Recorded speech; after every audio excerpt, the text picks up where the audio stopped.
Ça tourne.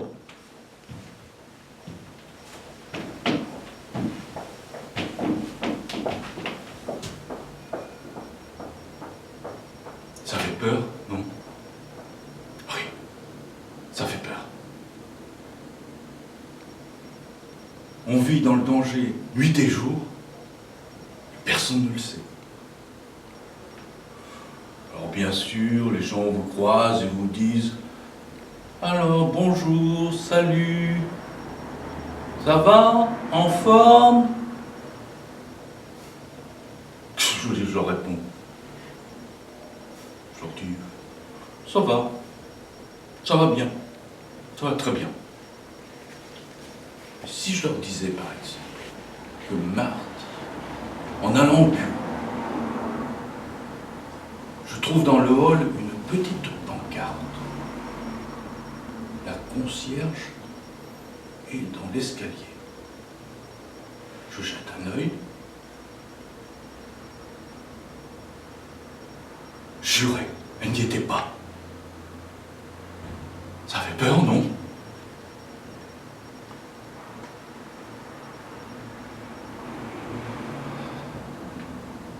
Alors, si je leur disais ça aux amis, ils me diraient « Mais non, écoute, c'est dans ta tête, t'exagères, tu as des idées, tu lis trop. » Eh ben non, justement, je ne lis plus. Plus un mot, plus une ligne. Tenez, la dernière fois que j'ai lu un livre, je m'en souviens très bien. J'étais dans le train, je m'en allais à Stuttgart. Là encore, je ne vois pas pourquoi les gens disent Stuttgart, alors que c'est si simple de dire Stuttgart. Ça fait peur, non? Donc je m'en allais à Stuttgart. J'étais assis dans le sens inverse de la marche, parce que je m'étais dit que s'ils recommencent leur connerie comme en 40, ben j'étais dans le bon sens pour retourner plus vite à Paris. Je lisais un livre léger, distrayant, un livre de Kafka, l'humoriste tchèque, un homme qui savait rire. Je me souviens très bien. J'étais à la page 73. Au bas, il était écrit « Monsieur Samsa n'avait qu'une envie, mourir. » Passionné, je tourne la page. Quand c'est drôle, on dévore. Hein. Et là,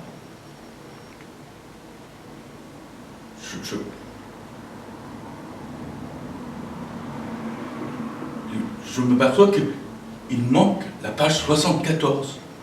La 74 disparue. Un trou béant au milieu du récit. Ça fait peur, non? Rien que d'en parler, ça me serre là. Alors que faire? Le dire à la fille qui était en face de moi? La pauvre. À son âge, elle se serait affolée. Appeler le contrôleur? Vous imaginez? Cri, signal d'alarme, coup de sifflet. Vous imaginez 200 personnes à la garde en train de chercher ma page 74 dans la campagne? Non, je ne pouvais pas leur faire ça. Alors j'ai continué à lire, souriant, comme si de rien n'était.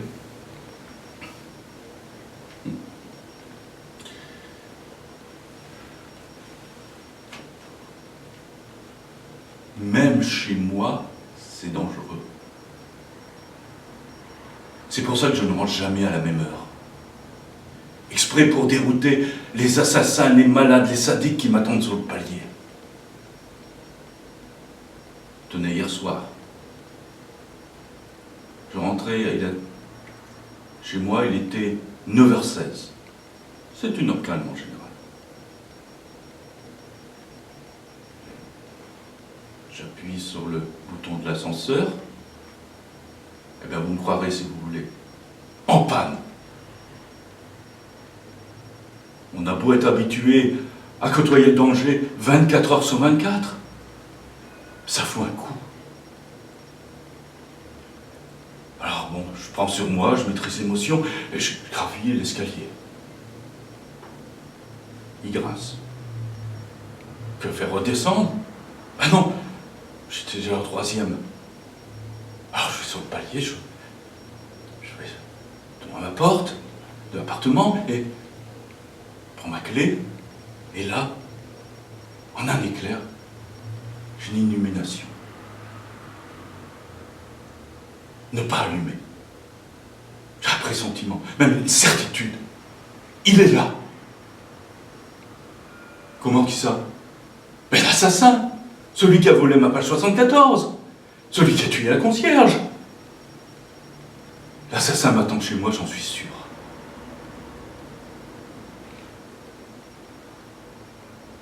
Alors, que faire? Aller au bout du couloir, dans la cuisine, prendre quelque chose, une fourchette pour me défendre. Alors, j'avance. La moquette crisse, comme par hasard. Aïe! Une chaise tombe. Il a tout prévu, le salaud, même les pièges.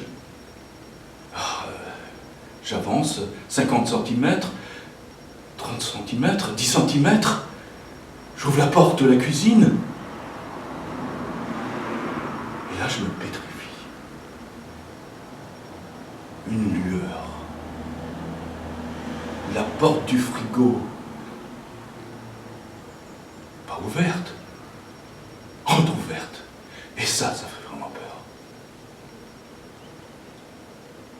Il est là. Caché dans le frigo. Il est dans le bac à viande. Je sens ça les attire. Je l'entends respirer derrière les entrecôtes. Et oh, clap! Je ferme la porte. C'est pas encore pour cette fois. Maintenant, ils ne m'auront plus. Je préfère je reste chez moi, au chaud, bien au calme. Je préfère avoir peur chez moi, plutôt qu'au restaurant ou dans la rue où il y a une foule de malades. Chez moi, il n'y a que moi et le sadique dans le frigo. C'est maîtrisable. Alors, si je leur disais tout ça aux amis, ils me diraient « Mais non, t'exagères, c'est des idées, t'es dingue. » Mais ils ne se rendent pas compte. Personne ne se rend compte. Ça fait peur, non?